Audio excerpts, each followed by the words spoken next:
ఇక్కడ మీరు ఒకటి చూడండి. తండ్రి పదవిని అడ్డం పెట్టుకొని లక్షల కోట్ల రూపాయలు లూటీ చేసి 16 నెలలు జైల్లో చెప్పకూడదు. ఈ 16 నెలలు షర్మిల రోడ్ల బడిగా తిరిగి తల్లి ఒక దిక్కు, చెల్లి ఒక దిక్కు, పెళ్ళాం ఒక దిక్కు, ఒక్క అవకాశం అని మా ఓడు బయటకు వచ్చిన తర్వాత ఒక కరుణామయుడు లెవెల్లో మీకు సినిమా ఇండస్ట్రీ గురించి మీరు 40 ఏళ్ల ఇండస్ట్రీ అని నాకు తెలిసింది. మీ సినిమా ఇండస్ట్రీలో కూడా ఎవరు చేయలేనటువంటి నటన మా ఓడు చేసి 151 స్థానాలు అసెంబ్లీ స్థానాలు గెలిచి 22 పార్లమెంట్లు గెలిచి పార్లమెంటుకు పోయినారు 22 మంది, 151 మంది అసెంబ్లీకి వచ్చినారు.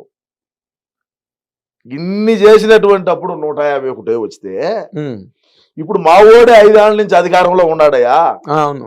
మరి ఇప్పుడు 175 ఎందుకు రాకూడదు అనేది నా పాయింట్.